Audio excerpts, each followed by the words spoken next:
월요일 아침입니다. 우리 하나님께서 여러분에게 또 크신 은혜 이번 한 주도 베풀어 주시길 바랍니다.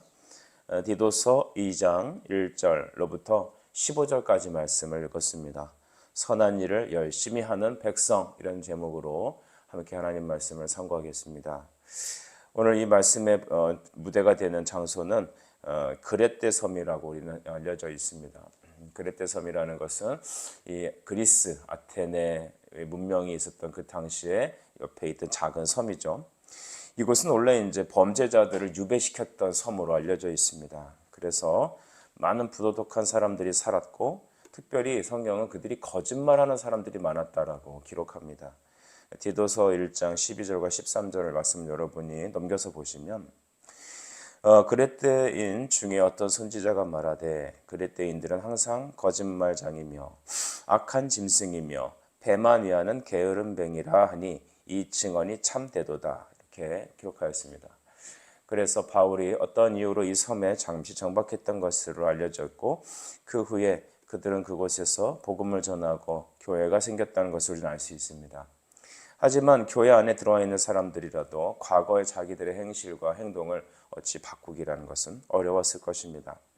그래서 이 바울은 디도라는 제자를 거기서 남겨두고 거기서 목회하면서 거기서 신실한 사람들을 세워 교회 리더들, 장로들을 세울 것을 명령하였습니다. 여러분, 하나님의 교회, 특별히 성도들을 세상에 향한 정체성은 무엇일까요? 그것은 주님이 말씀하신 것처럼 우리는 세상의 빛이요 소금입니다. 빛이 되어져 가라, 소금이 되어야 한다라는 말이 아니라 이미 예수를 믿고 그 안에 성령이 임하시면서 우리를 세상의 빛, 세상의 소금이라고 주님은 명령하셨습니다. 그래서 마태복음 5장 13절 말씀을 여러분이 참조하신다면, 너희는 세상의 소금이니 소금이 만일 그 맛을 잃으면 무엇으로 짜게 하리요? 라고 했습니다. 후에는 아무 쓸데없어 다만 밖에 버려져 사람에게 밟힐 뿐이다 라고 하였던 것이죠. 이 맛이란 무엇인가요? 복음의 맛인 것이죠. 그래서 디도를 통하여 그 그레떼인들을 계속해서 복음의 말씀으로 권면하고 가르쳐서 그들의 삶이 올곧게 걸어갈 수 있도록 또한 인도할 뿐이 아니라 그 행동으로 하나님의 거룩한 말씀이 드러나 주님의 교회로 그 사회와 국가와 모든 것을 변화시키길 주님은 명령하셨습니다. 그것을 어떻게 그레떼 섬에만 비교하겠습니까? 오늘을 살아가는 우리에게도 주님은 이와 같이 말씀하시는 것이죠. 가장 중요한 것은 복음의 바른 교훈입니다. 2장 1절을 보시면, 오직 너는 바른 교훈에 합당한 것을 말하며, 이렇게 기록하셨습니다. 바른 교훈에 합당한 것, 그것은 성도를 온전케 하는 것은 바로 하나님의 진리의 말씀이다라는 것을 우리는 알게 되죠. 어떤 사람들은 서로 성도들에게 상담적인 방법으로, 어떤 사람은 그 사람들의 어떤 도덕적인 권면으로, 또 어떤 사람은 정으로, 여러 가지 방법으로 성도들을 대하려는 시도들이 많이 있습니다.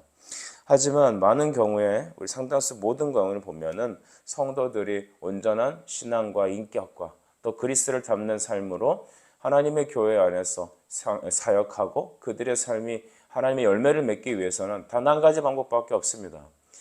오직 예수 그리스도의 진리의 말씀을 그들에게 가르쳐 그들의 믿음이 견고하게 세워지는 것입니다. 세상은 여러분 그레떼 섬과 같지 않습니까? 악하고 자기 배만 알고 게으르며 거짓말하는 자들로 가득합니다. 이 세상에서 우리 성도들이 살아남는 방법은 무엇일까요? 우리 육신 자체도 죄로 가득하여서 옛사람의 모습을 자꾸만 따라가려고 하는 우리 자신의 성향을 봤을 때도 우리가 비뚤어지지 않고 좌로나 우로나 치우치지 않는 그런 생명의 열매를 맺고 그리스도의 영광을 드러내는 삶은 단 하나밖에 없습니다. 계속해서 하나님 말씀으로 점검하고 튜닝받는 길밖에 없습니다. 왜 이것이 필요합니까? 세상의 환경이 악하기 때문이죠.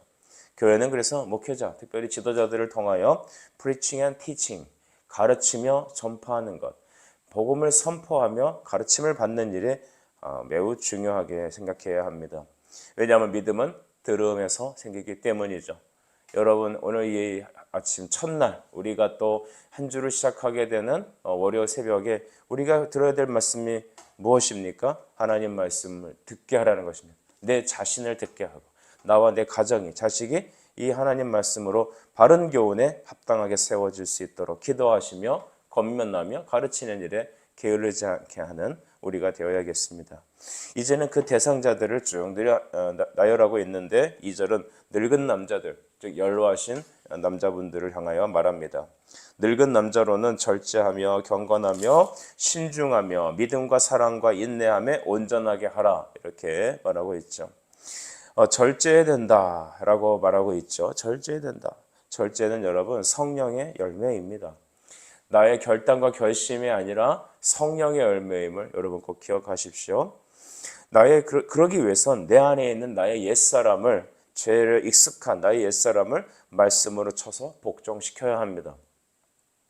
사람이 어느 문과를 찾아보니까 60이 되면 귀가 순해져서 누가 무슨 말을 하든지 거슬림 없이 들어준다라고 합니다. 70이 되면 어떠한가 라고 봤더니 행동과 법도에 어긋남이 없는 나이다 라고 말을 하죠. 여러분, 이거 다순 거짓말입니다. 우리가 과연 그렇습니까? 그렇지 않죠. 우리는 나이가 든 죄인이고 또 젊은 죄인이며 남자 죄인이고 여자 죄인일 뿐입니다. 우리는 다 여러분 하나님 말씀 앞에 비뚤어지고 악한 죄성을 갖고 있는 그런 상태죠. 바울은 그래서 로마서 7장에 22, 23절에 자기 자신을 놓고 다음과 같이 평가하였습니다. 내 속 사람으로는 하나님의 법을 즐거워하되 내 지체 속에는 다른 한 법이 내 마음의 법과 싸워 내 지체 속에 있는 죄의 법으로 나를 사로잡는 것을 보는도다 라고 했습니다. 어떻습니까, 여러분? 바울도 이런 말을 했다면 우리도 날마다 이런 영적 싸움이 우리 안에 존재합니다. 이 싸움에서 승리할 수 있는 방법, 온전하게 하고 절제하도록 하게 하는 방법은 무엇일까요? 하나님의 말씀의 펀치로 나의 옛사람을 KO시켜야 되는 것입니다. 여러분, 하나님 말씀에 아멘 하십니까? 그것이 첫 번째 시작입니다. 그래서 우리 고린도전서 15장에 바울이 얘기한 것처럼 나는 날마다 죽노라를 선언하는 우리가 되어야겠습니다. 3절은 또 여성들을 가르쳐 말하는데요. 3절을 읽습니다. 늙은 여자로는 이와 같이 행실이 거룩하며 모함하지 말며 많은 술의 종이 되지 아니하며 선한 것을 가르치는 자들이 되고 라고 말합니다. 모함하지 말며 선한 것을 가르치라. 우리 여성들이 모이면 주로 하는, 여성뿐만 아니라 다 사람들이 마찬가지겠죠. 주로 하는 것은 남 이야기 하는 것입니다.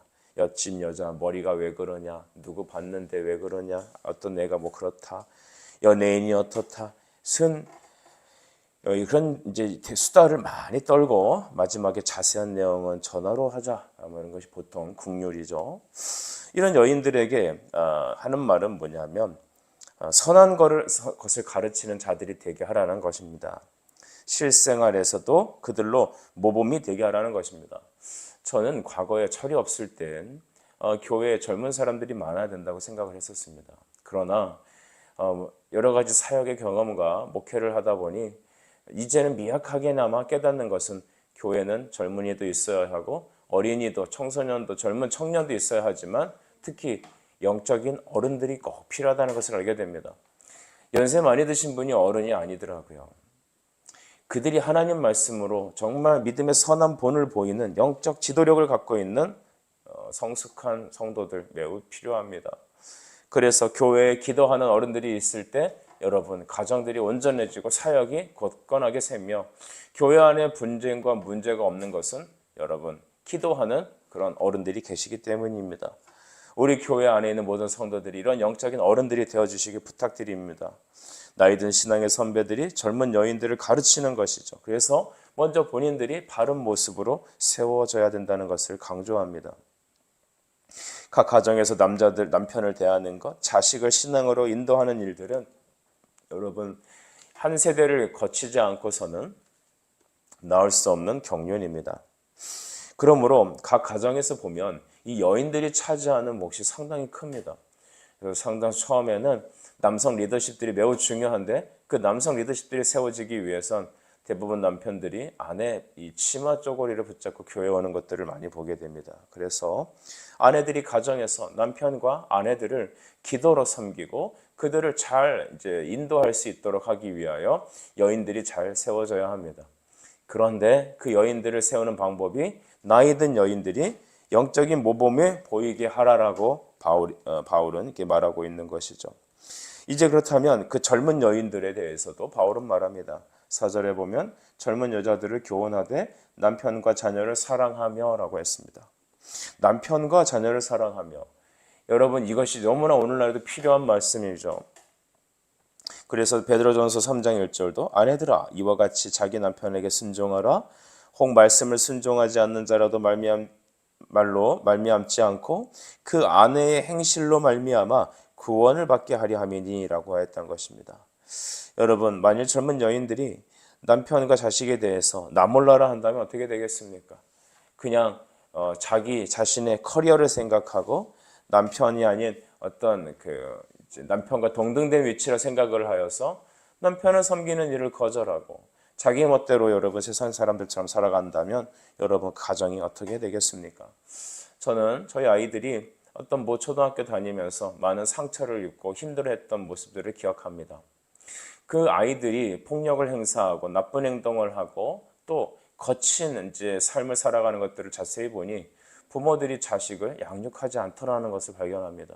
부모는 있습니다만 남편도 밖에 나가서 자기 생활하고 아내도 돈 번다고 나가서 밤늦게까지 애들에게 그냥 돈만 주고 본인들은 본인들의 삶을 사는 것이죠. 그렇게 되면 자식들은 어떻게 되겠습니까? 가정은 어떻게 되겠습니까? 여러분, 가정이 망가진다면 교회인들 온전히 세워지겠습니까? 오늘날 여성들은 제가 어떻게 잘못 말하는지 모르겠습니다만 자기 개발과 또한 자기 이상의 실현을 매우 중요시 여기는 세대인 것 같습니다. 비혼주의, 결혼 안 하겠다고 합니다. 아이도 낳지 않겠다고 합니다. 순전히 자기 자신만을 생각합니다. 그래서 오늘날의 현대인들의 머릿속에 가득 채워져 있는 생각은 단 하나인 것 같습니다. 나의 행복을 위하여, 오직 나 자신의 행복을 위하여 산다. 이것이 현대인들의 가장 중요한 삶의 기준인 것 같아요. 그러니까 가정의 소중함에서 얻는 놀라운 축복, 자녀를 낳고 기르면서 주시는 하나님의 은혜를 모르고 이 거룩한 사명을 내버리고 잘못된 자기 사랑에 묶여서 그저 자기 이상 실현과 자기 행복을 추구하는 삶 속에 살아가는 수많은 여성들을 보게 됩니다. 사랑하는 성도 여러분, 아닙니다. 하나님 안에서 함께 결혼하고 자식을 양육하고 저 믿음의 가정을 세워 주님의 나라를 이루어가는 것, 그것이 하나님 우리에게 주신 사명임을 여러분 깨닫길 바랍니다. 찬송가 208장 말씀을 제가 어젯밤에 한번 불러보았습니다. 내 주의 나라와 주 계신 성전과 피 흘려 사신 교회를 늘 사랑합니다. 가정은 작은 교회입니다. 그 가정이 모여 하나님의 교회로 이르게 됩니다. 3절은 그렇게도 찬양합니다. 이 교회 위하여 눈물과 기도로 내 생명 다하기까지 늘 봉사합니다. 주님의 명령하신 첫 번째 사역지는 어디일까요? 바로 하나님의 가정입니다. 여러분의 가정이 천국같이 되길 간절히 축복합니다. 그렇다면 이것을 어떻게 이루어갈 수 있을까? 그것은 6절에 보면 신중하게 하라라고 하는 것이죠. 너는 이와 같이 젊은 남자들을 신중하도록 권면하라라고 했습니다. 남자들에게 어떻게 말합니까? 신중하라, 주의하라라는 것이죠. 생각을 단정하게 하라는 것입니다. 외부적으로도 흠이 없게 하고 또한 하나님의 친절함 속에서 살아가라. 왜냐하면 주님의 말씀이 비방받지 않기 위해서 우리의 삶도 중요하다라는 것이죠. 교회는 나오고 열심히 신앙생활 하는데 여러분 자기의 삶은 방탕하며 세상의 부류에 따라 살면 되겠습니까? 주님은 시편 1편에 다음과 같이 얘기했습니다. 우리 성도들의 삶은 마치 시냇가에 심겨진 나무와 같다라고 했던 것입니다. 주님 옆에 주님께 심겨진 나무, 주님이 주시는 물과 양식으로 요한복음 15장 5절과 같이 가지가 나무에 연결되어 연합되어 날마다 꼴을 얻는 것 같이 열매를 맺으라는 것이죠.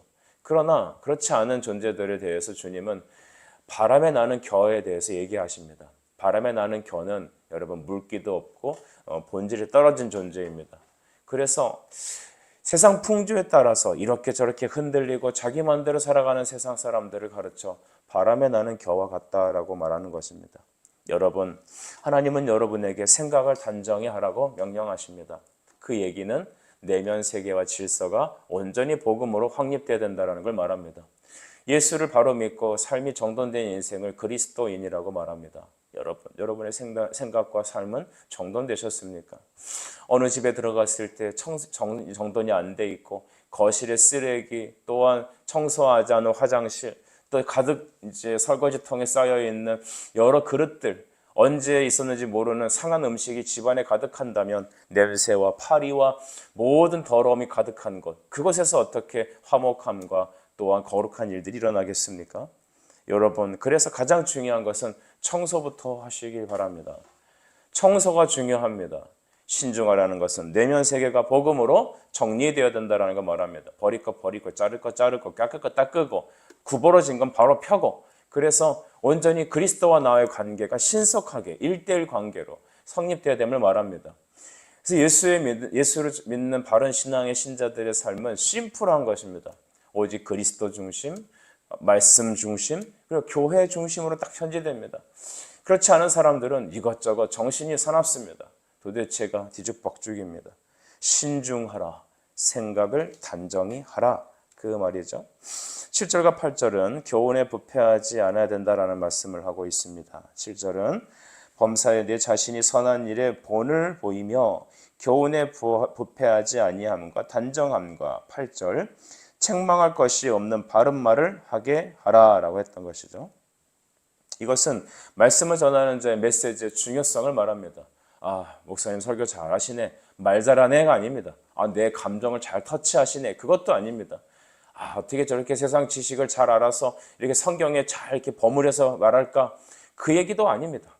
하나님께서 성경 말씀에 드러내고 오늘 우리의 영혼을 고치고 깨뜨리시며 변화시킬 수 있는 바른 진리 선포를 성경은 말하고 있는 것이죠. 특별히 대적하는 자로 우리를 악하다 할 것이 없도록 해라. 그 말은 무엇이냐 하면 세상의 수많은 사람들은 기독교에 대해서 안티적인 성향을 갖고 있습니다. 여러분, 그래서 그들에게 우리의 메시지가 악하다고 책 잡히지 않아야 된다는 것을 꼭 말하는 것이죠. 고린도후서 2장 17절에 비슷한 말씀이 있는데요. 이것을 다른 번역본으로 읽어보겠습니다. 우리는 저 많은 사람들처럼 하나님의 말씀을 팔아먹고 살아가는 장사꾼이 아닙니다. 우리는 하나님께서 보내신 일꾼답게 진실한 마음으로 일하는 사람들입니다. 라는 것입니다. 목회자, 말씀 선포하는 사람들의 중요성이 무엇일까요? 바른 복음 선포하는 것입니다. 각자가 자기 복음이 있습니다. 자기 생각이 있죠. 성경을 인용합니다. 세상에서 읽은 책과 정보를 잘 버무립니다. 개그를 풀어놓습니다. 세상 사람들 얼마나 힘든데 웃기기라도 하자, 그런 마음으로 살아가는 목회자도 있는 것 같습니다. 여러분, 목회자들의 중요성은 단 하나입니다. 그가 바른 복음을 선포하느냐에 있습니다. 내 생각에 맞으면 좋은 목사님, 또 내 마음을 잘 위로해주면, 나를 격려해주면 좋은 목사님, 여러분, 그런 것도 좋은 의미가 있겠습니다만 목회자의 중요성은 바른 복음을 선포하는 것이죠. 각자 그 용도에 합당한 부르심이 있는 것입니다. 하나님 교회를 세우는 것, 성도가 바른 그리스도 관계를 맺는 것, 생각을 단정히 하는 모든 이런 일들의 중요성은 바른 복음, 예수의 생명의 말씀을 바로 전하는 것입니다. 그래서 목회자들에게 바른 복음 선포해라, 그 말씀하고 있는 거죠. 언제도 말씀드렸지만 교회가 넘어지는 것, 교회 분란이 일어나는 것, 그런 모든 일들은 여러분 결국 자기 주장으로 이루어지게 되고 여러분 논리싸움에 빠지게 됩니다. 그렇게 얽히게 되면 진흙탕 속에 빠지는 거고 그 다음부터는 답이 없습니다. 중요한 것은 진리로 하나되어야 합니다. 주님은 무엇을 말하시는가? 주님은 우리에게 무엇을 요구하시는가? 바른 하나님 나라의 복음을 선포해야 합니다. 그래서 9절과 10절에는 범사에 순종하게 하라고 말하고 있습니다. 성경은 오늘날 사람들의 이 사회적 공정성, 공정하다는 생각에 대해서 말하는 게 아닙니다. 기독교는 사회 정의를 위한 혁명과 같은 게 아닙니다. 프랑스 혁명, 어디 혁명, 그와 같이 이 세상을 뒤집어 엎는 그런 혁명을 말하는 게 아니라 여러분, 각 사람이 하나님의 말씀으로 영혼의 변화를 해야 되는 것, 그것이 목적입니다. 그래서 여러분, 종들에 대해서도 이렇게 말하는 겁니다. 종에 대해서도. 오늘날 인권적인 생각을 갖고 여러분 종제도, 노예제도가 합당합니까? 그렇지 않죠. 그럼 성경은 노예제도를 허락하는가? 그걸 논하자는 것이 아니라 이 말씀은 그것이 중요한 것이 아니라 복음은 그 사람의 영혼을 변화시키는 것, 그것에 포커스를 맞추고 있다. 우리 이 점을 강조해야 합니다.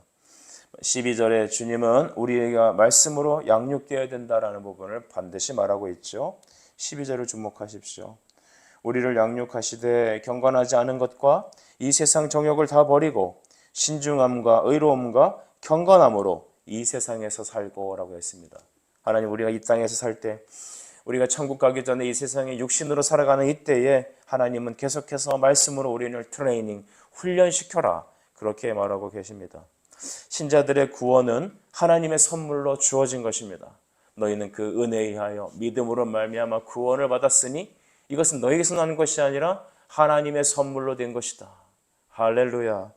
하나님의 선물로 받은 구원, 말씀을 믿어주신 은혜, 그것을 우리는 여러분 선물로 받았습니다. 그렇다면 그 후로는 어떤 삶을 살아야 합니까? 자기 결단과 결심과 열심으로 살아야 합니까? 여러분, 그것도 은혜라고 말하죠. 중요한 것은 여러분, 성도들은 이 세상 속에서 영적인 말씀의 훈련이 필요합니다. 그러나 여러분, 자세히 보다 보니까 오늘날 스마트폰이 이제 우리에게 일상화돼서 그런지 디지털 문화가 너무나 우리 속에 깊이 파고들다 보니 좀처럼 성경을 읽으려 하지 않고 좀처럼 경건한 책들을 보려 하는 생각들을 다 내려놓습니다.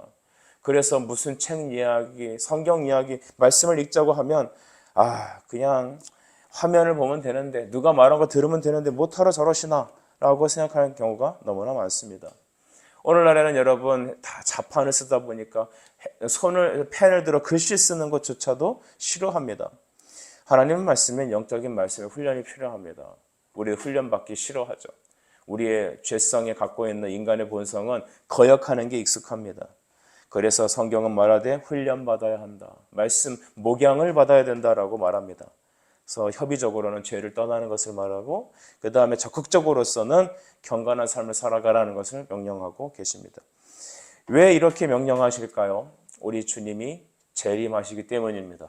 여러분, 주님 곧 오십니다. 마라나타, 주님 곧 오신다는 거죠. 언제 오십니까? 그날 그 시간은 잘 알 수 없으나 주님이 다시 오신다 약속하셨습니다. 그때를 준비하며 지혜로운 여인들과 같이 등불에 기름을 준비하여 신랑 맞을 준비하는 인생들, 그것을 위하여 말씀으로 양육받으시길, 목양받으시기를 간절히 축복합니다. 이 모든 것은 여러분, 하나님께서 우리에게 그의 보혈의 피로 우리를 속량하신 구원의 은혜에 있습니다. 14절을 우리가 같이 읽어보겠습니다. 시작. 그가 우리를 대신하여 자신을 주심은 모든 불법에서 우리를 속량하시고 우리를 깨끗하게 하사 선한 일을 열심히 하는 자기 백성이 되게 하려 하심이라. 아멘. 여기 자기 백성, 옛날 한글 번역엔 친백성 되게 하려 합니다 라고 하는 기억이 나네요. 여러분, 그리스도께 우리가 왜 이러한 삶을 살아야 되는가, 왜 이런 말씀의 훈련과 목양을 해야 되는가라는 이유는 14절에 있습니다. 우리를 대신하여 자신을 주심은, 복음은 무엇입니까? 우리 죄를 대신하여, 우리의 무능함을 대신하여 그리스도께서 자기 자신을 주셨다는 것입니다. 하나님의 가장 큰 사랑은 예수 그리스도, 그분을 우리에게 주신 것입니다. 예수님, 우리에 대한 가장 하나님의 성복케 향한 최고의 순종은 여러분, 자기 자신을 우리를 위해 화목제물로 주신 것입니다. 모든 불법에서 우리를 속량, 값을 내고 우리를 건져내시기 위해서 여러분, 자기 자신을 주신 이유가 무엇이냐? 바로 너희가, 우리가 하나님의 선한 일, 복음에 합당한 삶을 살도록 하는 자기 백성, 자녀 삼으시기 위해서 하나님은 자기 자신을 우리에게 주셨다는 것입니다.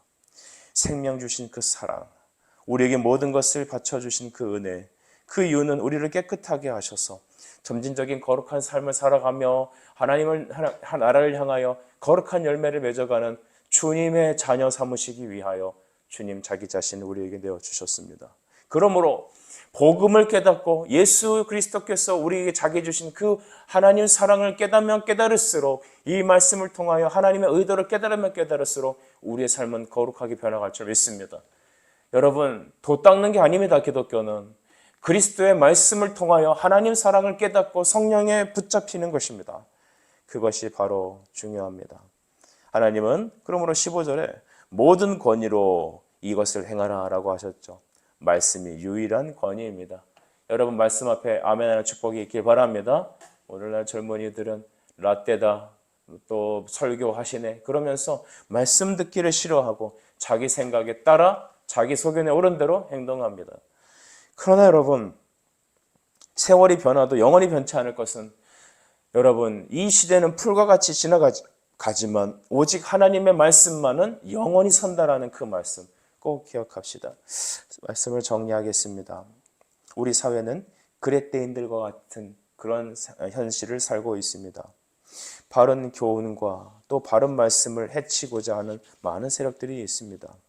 하나님의 교회의 근간은 가정이며 그 가족 구성원들이 이루는 모든 사람들이 그렛대 속에서 살아가는 우리 현실의 우리의 모습입니다. 우리의 자녀는, 우리 남편은, 우리 아내는, 우리의 노년에 계시는 성도들은 어떻게 살아야겠습니까? 디모데후서 3장 16절 17절 모든 성경은 하나님의 감동으로 된 것으로 교훈, 책망, 바르게 함, 의로 교육하기 유익하니 하나님의 사람으로 온전하며 모든 선한 일을 행할 능력을 갖추는 이 놀라운 말씀 앞에 우리가 자기 자신을 쳐서 복종하며 바른 신앙 고백으로 함께 나아갑시다. 한 가지 팁을 드린다면, 여러분, 우리 개혁교회의 중요한 신앙의 유산 중에 하나는 무엇이냐 하면 자녀들에게 신앙 고백을 통하여 그들의 구원의 확신과 믿음을 점검하도록 하였습니다. 공부 잘해야 합니다. 밖에 나가서 할 일도 많습니다. 장가가고 시집도 가야겠죠. 자기의 진로를 잘 개척해서 나가는 것도 너무나 시급합니다만, 가장 중요한 것은 오늘 그에게 구원의 확신과 또한 하나님 말씀의 바른 교훈으로 그 자녀를 온전히 세우는 것, 바른 예배자로 세우는 것, 이 일에 먼저 세워진 우리 부모님들이, 먼저 세우신 믿음의 선배들이 이 일을 감당해 주십시오.